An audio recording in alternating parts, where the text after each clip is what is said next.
बात करते हैं मुद्दे की, दिखाते हैं सच, पीछा करते हैं आपके सरोकार से जुड़ी हर खबर का, लाते हैं सच, क्योंकि दिल में सच, ज़ुबां पे सच। नमस्कार, मैं हूं मुस्तफ़ा हुसैन और आप देख रहे हैं वॉइस ऑफ एमपी। इस समय आज लॉकडाउन का 28वां दिन है और अब हम हमारा सफ़र तय कर रहे हैं कार से। इस दौरान हम बात करेंगे शिवराज सिंह मंत्रिमंडल की, जिसका गठन लगभग कल होना तय है। मेरे साथ कैमरे के पीछे मौजूद है मेरे सहयोगी दीपक खताबिया और शुरू करते हैं आज का सफ़र। आइए दीपक। सबसे महत्वपूर्ण बात यह है कि 12 बजे तक रेलम पेल थी बाज़ार में और वो रेलम पेल अब कम हो चुकी है। लोग अपने घरों में जा चुके हैं और हम नीमच की इन सड़कों पर घूमेंगे, शहर के लॉकडाउन के नज़ारे को आपको दिखाएंगे और साथ में बात करेंगे मध्य प्रदेश के अंदर संभावित मंत्रिमंडल की गठन जो है होने जा रहा है। और जो सूचनाएं हमारे पास आ रही है वो ये आ रही है कि 21 लोगों की सूची जो है वो दिल्ली गई हुई है। दिल्ली से हरी झंडी का इंतज़ार है और सूचना ये भी आ रही है कि राजभवन में इसकी तैयारियां भी शुरू हो चुकी है, जो मंत्रीगण शपथ लेंगे। इस पे बात करेंगे। उसके पहले हम बात करते हैं लॉकडाउन पे। जैसा कि आप देख रहे हैं नीमच में सन्नाटा पसरा है। आज लॉकडाउन के 28वें दिन पूरा शहर बंद है और सबसे बड़ी और ख़ास बात यह है कि नीमच ग्रीन जोन में है। नीमच के लोगों ने जो एहतियात बरती, नीमच के आम लोगों ने जिस तरह से नीमच में लॉकडाउन का पालन किया, तो निश्चित तौर पे आज ये ज़िला पूरी तरह सुरक्षित है। कल नीमच के अंदर टास्क फोर्स समिति की बैठक हुई थी। इस बैठक में ज़िला collector Jitendra Singh Raje, SP Manoj Rai, additional SP Rajeev Mishra, ADM Vinod Dhoka और इनके साथ जो नीमच के विधायक है दिलीप सिंह परिहार, मनासा के विधायक माधव मारू, व्यापारी प्रतिनिधि और दूसरे एसोसिएशन के जो पदाधिकारी, वो तमाम लोग मौजूद थे। चूँकि नीमच ग्रीन जोन में है, इसलिए सरकार का हुक्म यह है कि नीमच को ओपन किया जाए। लेकिन कल जब यह बैठक कलेक्ट्रेट में हुई तो नीमच के तमाम प्रतिनिधियों ने एक सुर में ये कहा कि नहीं, नीमच में लॉकडाउन जारी रहना चाहिए, चूँकि हम लोग सेफ़ है। अभी तक किसी प्रकार का इन्फेक्शन, संक्रमण यहाँ पे नहीं फैला है। इसी स्थिति को देखते हुए हमें रिस्क नहीं उठानी चाहिए। इस समय हम निकल रहे हैं, हेमू कॉलोनी चौराहा है और इस चौराहे से हम लोग गुजर रहे हैं। तो कल की जो बैठक हुई उसमें नीमच के तमाम लोगों ने और यहाँ के विधायकों ने बढ़ चढ़ कर ये कहा कि 3 मई तक हम लोग लॉकडाउन का पालन करेंगे तो ज़्यादा बेटर होगा, क्योंकि जो संक्रमण अभी नहीं फैला और हम पूरी तरह से सेफ़ है तो हम सेफ़ ही रहें। तो कल की जो बैठक हुई, उस बैठक के बाद सबने ये तय किया कि जो किराना, राशन और दूध और सब्जी के जो व्यापारी है, जिनको 11 बजे तक की छूट थी, उसको बढ़ा करके 12 बजे कर दिया जाए। ऐसी स्थिति में अब 20 तारीख से नीमच में राशन, सब्ज़ी और दूध वालों को 12 बजे तक की छूट होगी। बाकी लॉकडाउन के तमाम नियम 3 मई तक एज इट इज़ चलेंगे। इस दौरान सोशल डिस्टेंसिंग का पालन भी यथावत होता रहेगा। तो पहली ख़ास बात यह है कि नीमच का जो एडमिनिस्ट्रेशन है, ख़ास तौर पे जो नीमच ज़िले के कलेक्टर जितेंद्र सिंह राजे है और एसपी मनोज राय के साथ जो कंधे से कंधा मिलाकर एडिशनल एसपी राजीव मिश्रा और उनकी पूरी टीम जिस तरह से चली, नीमच के 150 किलोमीटर की जो राजस्थान से लगी जो सीमा है उसको सील किया गया और तमाम जगह जो चोर रास्ते थे उन पर खाइयाँ खुदवाई गई ताकि कोई भी इन्फेक्टेड व्यक्ति यहाँ प्रवेश ना कर पाए। और आखिरकार वही हुआ और नीमच ज़िला ग्रीन जोन में है, जहाँ नीमच के आसपास मंदसौर की यदि बात करें, रतलाम, उज्जैन, इंदौर की बात करें तो कोरोना भयावह रूप में वहाँ सामने आया है। ठीक उसी तरह यदि हम यहाँ की बात करते हैं, राजस्थान की भीलवाड़ा की बात करें, अन्य शहरों की, तो वहाँ भी कोरोना फैला है, लेकिन नीमच सुरक्षित है। इस पूरे मामले में एक ख़ास बात और मैं कहना चाहूँगा, हम लोग कमल चौक पे पहुँच चुके हैं। जैसा कि आप देख पा रहे हैं, ये कमल चौक है चारों तरफ सन्नाटा पसरा है, लोग घरों में हैं। वैसे जैसे जैसे गर्मी का मौसम आता जा रहा है, सब तरफ जो है धूप भी तेज़ है। लोग आम तौर पे इस समय घरों में रहना में ज़्यादा सुखद महसूस करते हैं। तो दूसरी ख़ास बात मैं कहना चाहूँगा कि पिछले 28 दिन से नीमच की शहर की यदि बात करें तो 17 अलग अलग स्थानों पे मिलकर 10,000 पैकेट खाने के रोज़ तैयार किए जा रहे हैं। और ये जो पूरी कार्रवाई है, इसमें ज़िला कलेक्टर और एसपी नीमच मनोज राय के साथ जो मुख्य खाद्य निरीक्षक संजीव मिश्रा है, उनका मोटिवेशन काफ़ी है। ये व्यवस्थाओं को वही अंजाम दे रहे हैं। उनके साथ जो सामाजिक संस्थाएं लगी हुई है, 10,000 पैकेट खाने के रोज़ बनाना अपने आप में एक बड़ा मामला है। और उनको गरीबों तक पहुंचाना, गरम खाना उन तक पहुंचे, ये प्रयास जो है नीमच की जो तमाम संस्थाएं वो कर रही है। और इनकी जितनी तारीफ़ की जाए उतनी कम है। सही मायने में ये लोग कोरोना वॉरियर हैं, जो कोरोना के ख़िलाफ़ ये लड़ाई लड़ रहे हैं। और आगे 3 मई तक ये तमाम व्यवस्थाएं जारी रहेगी, जब तक के लॉकडाउन चलता है, लॉकडाउन ख़त्म नहीं होता है। तो पहली जो बात थी लॉकडाउन को लेके जो तय किया गया। दूसरा, जो यहाँ के कोरोना वॉरियर ख़ास तौर पे जो लोग खाना सप्लाई कर रहे हैं, इनके साथ 250 नौजवान और है जो पुलिस के साथ कंधे से कंधा मिलाकर शहर के अंदर लॉकडाउन का पालन करा रहे हैं। इनमें अधिकांश वो नौजवान है जो स्टूडेंट है, पढ़ते हैं। उन्होंने स्वेच्छा से कहा एसपी नीमच को कि हम आपके साथ कंधे से कंधा मिला के काम करेंगे, पुलिसिंग करेंगे और शहर के अंदर तमाम व्यवस्थाओं को सही तरीके से हम अंजाम देंगे। और इस समय हम इस टैगोर मार्ग से गुजरते हुए विजय टाकीज चौराहे के समीप पहुंच रहे हैं। जैसा कि आपको पता होगा कि 23 मार्च को सीएम शिवराज सिंह चौहान ने मध्य प्रदेश के मुख्यमंत्री की शपथ ली थी। और सीएम शिवराज की शपथ विपरीत परिस्थितियों में हुई थी, जब कोरोना भयावह रूप ले चुका था। तब से अभी तक की यदि बात करें तो करीब 28 दिन हो गए हैं मध्य प्रदेश के मंत्रिमंडल का गठन नहीं हुआ। पिछले 1 सप्ताह से मंत्रिमंडल के गठन की सुगबुगाहट काफ़ी तेज़ है।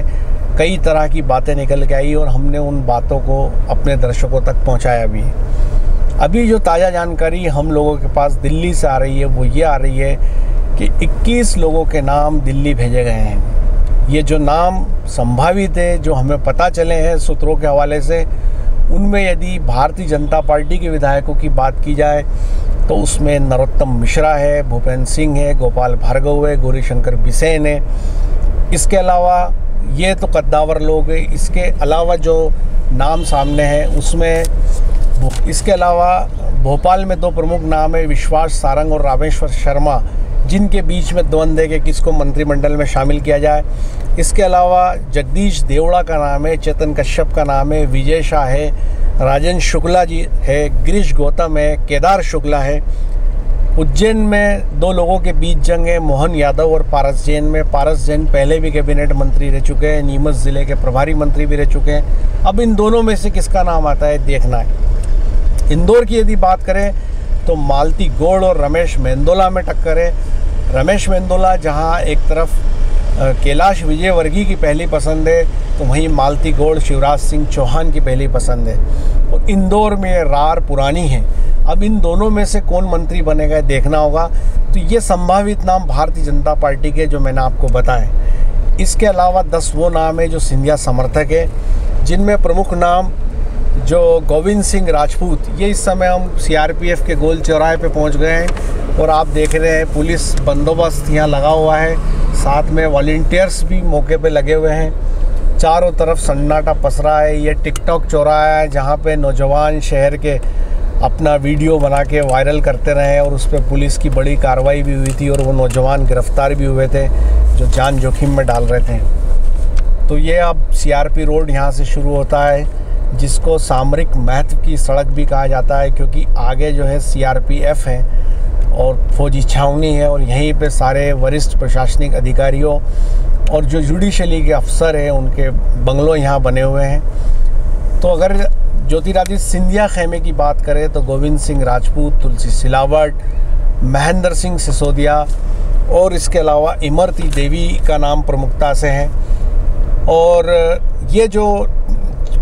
ये वो नाम है जिनका जो 6 लोग पहले मंत्रिमंडल में हुआ, प्रभुराम चौधरी, प्रद्युमन सिंह, ये वो नाम है जो पिछले मंत्रिमंडल में शामिल थे।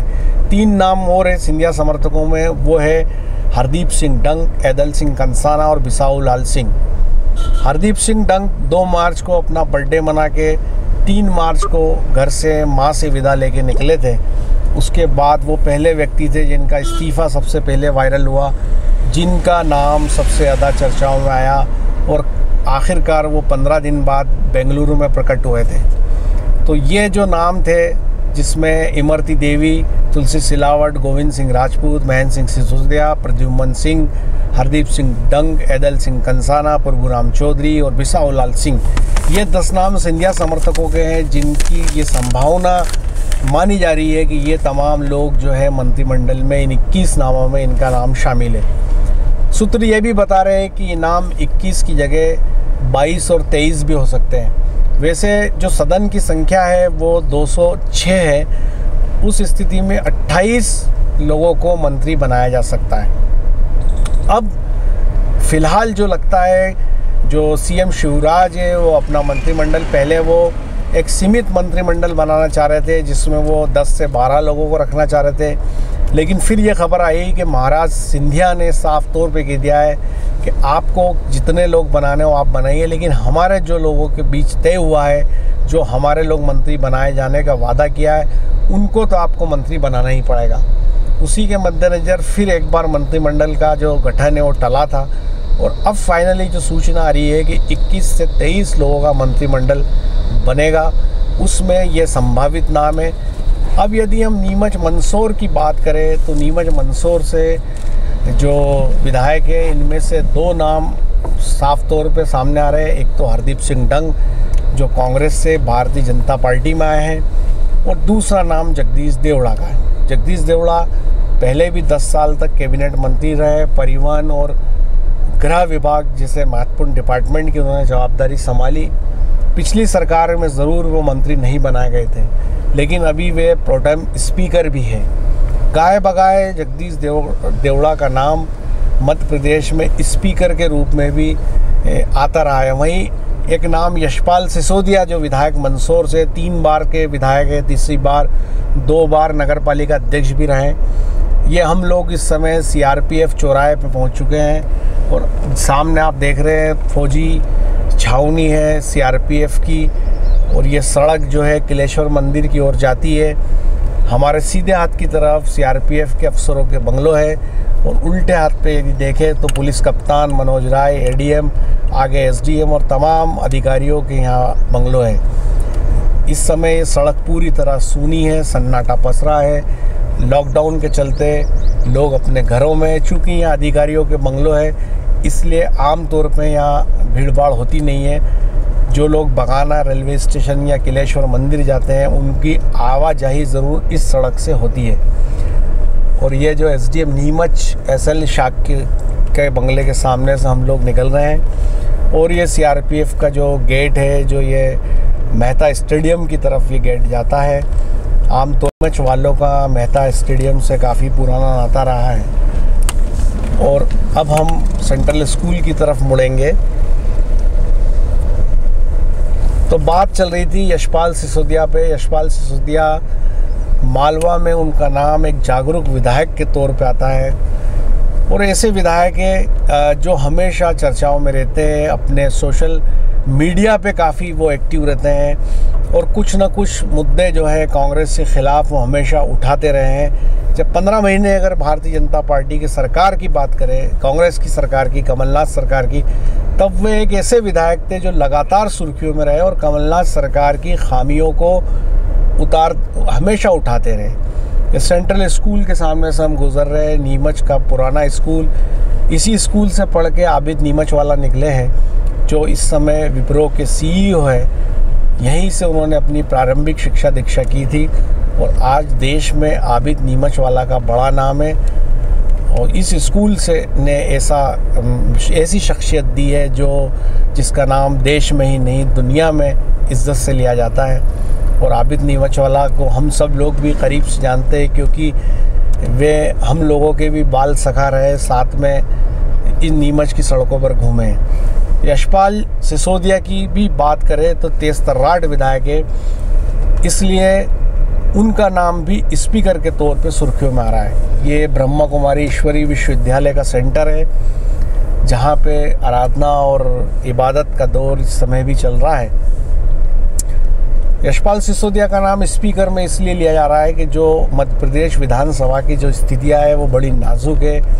कांग्रेस बीजेपी की नेक टू नेक पोजीशन है। सदन में 92 विधायक कांग्रेस के ताकतवर विपक्ष है। तो जिस तरह की पलटी कांग्रेस ने खाई और ऑपरेशन लोटस हुआ, ये डर बीजेपी को भी बना हुआ है। और जब ये डर किसी पार्टी को बना होता है, तब जो स्पीकर होता है उसकी भूमिका अहम हो जाती है, और वो स्पीकर ताकतवर, जागरूक, इंटेलिजेंट होना चाहिए। इसलिए जो है यशपाल सिसोदिया का नाम भी सुनने में आता है कि उन्हें स्पीकर बनाया जा सकता है। लेकिन ये सब चीज़ों का खुलासा आने वाले 1-2 दिनों में होगा, जब सारे नाम तय हो जाएंगे, क्योंकि भोपाल के साथ साथ दिल्ली का भी इसमें महत्वपूर्ण रोल है। भोपाल की बात करें तो वी डी शर्मा जो भाजपा के प्रदेश अध्यक्ष है, सुहास भगत संगठन महामंत्री, इन सब के बीच तारतम्य में बैठेगा। नरेंद्र सिंह तोमर केंद्रीय मंत्री है, उनका भी महत्वपूर्ण रोल है मंत्रिमंडल के गठन में, और सबकी सहमति भी लगेगी। और दिल्ली से जेपी नड्डा और तमाम जो लोग हैं उनकी सहमति के बाद इसका गठन होगा। जो प्राइमा फेसी जो सारी स्थितियां बन रही है वो ये है कि 21 लोगों मंत्रिमंडल में लिए जा सकते हैं, या संख्या 23 तक जा सकती है। और राजभवन में इसकी तैयारियों की जानकारी भी सूत्रों से मिली है। इस समय हम जाजू कॉलेज, गर्ल्स कॉलेज के सामने से गुजर रहे हैं। मेरे सहयोगी दीपक खताबिया कैमरे के पीछे है, मुस्तैद है हर हाल में। कोरोना संकट में भी वो पूरे टाइम रिपोर्टिंग करते रहे। 28 दिन जो लॉकडाउन के रहे, उन्होंने जमकर खबरें की, और हमेशा हम लोग उनकी चिंता करते रहे और उनको एहतियात बरतने का सुझाव उनको देते रहे कि जब भी वो फील्ड में जाए अपना ख़ास तौर पे ध्यान रखें। ये कन्या शाला है, शासकीय उच्चतर माध्यमिक विद्यालय नीमच का पुराना स्कूल है, और कई अच्छे स्टूडेंट इस स्कूल ने दिए हैं। और अब आगे पोस्ट ऑफिस है, जिसका जिक्र इन दिनों अब कम होता है शहर के अंदर, क्योंकि ज़माना बदल गया, सोशल मीडिया, इंटरनेट बैंकिंग का ज़माना आ गया है। इसलिए जो है तो अब इसकी ज़रूरत कम लगती है। और अब आगे राजेंद्र प्रसाद स्टेडियम पे हम पहुंच रहे हैं। नीमच के शहर में स्थित ये स्टेडियम फुटबॉल के लिए ये स्टेडियम मशहूर रहा। एक ज़माना हमने देखा जब यहाँ पे फुटबॉल के मैचेस हुआ करते थे तो नीमच में लॉकडाउन जैसे हालात होते थे, शहर में सन्नाटा पसरा होता था, और तमाम लोग फुटबॉल प्रेमी जो है इस मैदान में अपनी जगह रोक के बैठते थे और सांसें थाम करके फुटबॉल मैच देखते थे, लोगों का हौसला बढ़ाते थे। और वो गज़ब का ज़माना था जब फुटबॉल को लेके इस शहर में पागलपन हुआ करता था।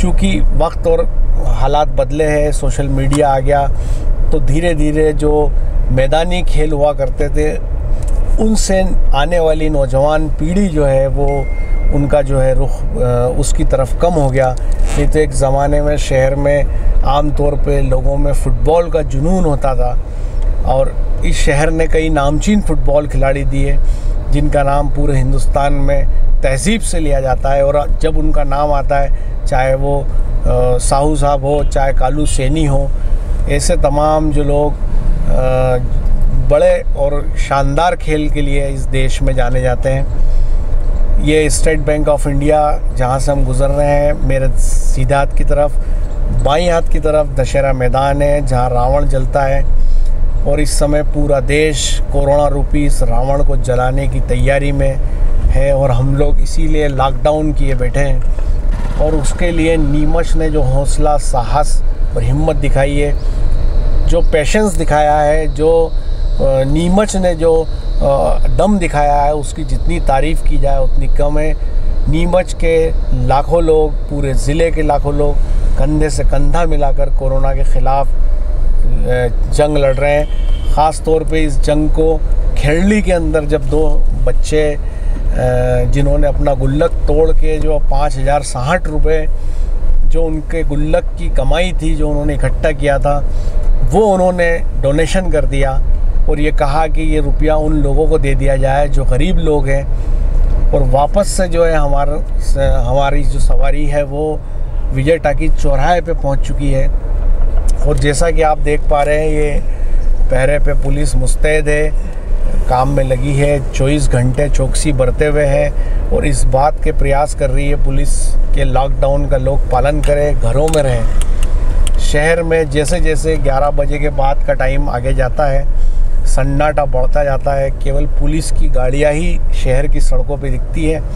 आम तौर पे लोग घरों में कैद हो जाते हैं। लॉकडाउन के 28 दिन में वॉइस ऑफ एमपी ने भी ये प्रयास किया कि जो लोग घरों में हैं उनको इस शहर की, ज़िले की, प्रदेश और देश की खबरों से हम रूबरू कराते रहें। भारत माता चौराहा पे हम पहुंच चुके हैं। पुराना 40 चौराहा आम तौर पे धरने, आंदोलन, प्रदर्शन, जुलूस, जलसों के लिए एक प्रमुख जगह है। अब भारत माता चौराहा हो गया है। नगर पालिका के पूर्व अध्यक्ष राकेश पप्पू जैन की ये देन है, जिन्होंने इस चौराहा का नाम बदल के 40 से भारत माता चौराहा किया। दाना गली शहर की प्राचीन गली, एक ज़माने में नीमच की पूरी राजनीति का ये केंद्र, ये गली हुआ करती थी। और मेरे सीधे हाथ की तरफ बोरा गली है, ये प्राचीन नीमच है। टैगोर मार्ग के सीधे हाथ की तरफ और टैगोर मार्ग के मेरे बाईं हाथ की तरफ नया नीमच, पुराना नीमच, दाना गली, सामरा गली, अहिंसा पथ, उधर घंटाघर, नया बाज़ार और तमाम ये वो पूरा इलाका है जहाँ पे नीमच, पुराना नीमच है, जहाँ पे इसकी शुरुआत होती है। और मेरे सामने अब कमल चौक है, जो इस शहर का सबसे व्यस्तम चौराहा है, लेकिन इस समय सन्नाटा पसरा है, दूर दूर तक कोई दिख नहीं रहा है। तो सबसे अहम बात कि नीमच और नीमच के लोगों ने एक एहतियात बरत के नीमच को हर चीज़ से बचाया, कोरोना संक्रमण से बचाया, लॉकडाउन का सख्ती से पालन किया। दूसरा, वो कोरोना वॉरियर जो नीमच और ज़िले के अन्य हिस्सों में जो लोग गरीबों के लिए खाना बना रहे, खाना पहुंचा रहे, जावद, मनासा, रामपुरा, डिकेन, जावी, कुकड़ेश्वर, सिंगोली, रतनगढ़, ऐसे सैकड़ों नौजवान लगे हैं रात और दिन। अलग अलग सामाजिक संस्थाएं लगी हुई है और इस काम को अंजाम दे रही है।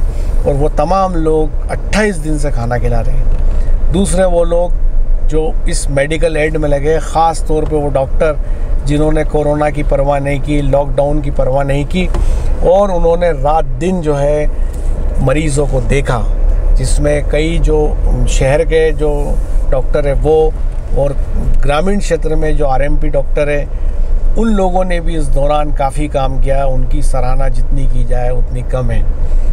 तो कुल मिला के लॉकडाउन का 28वां दिन है। 3 मई के बाद क्या स्थितियाँ बनेगी उस पर विचार होगा।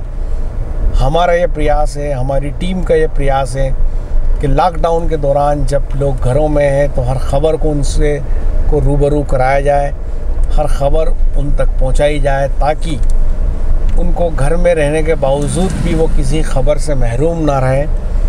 मैं, मेरे सहयोगी और तमाम टीम कंधे से कंधा मिलाकर इस पूरे लॉकडाउन के दौरान अपना काम करती रही और आप तक खबरें पहुंचाती रही।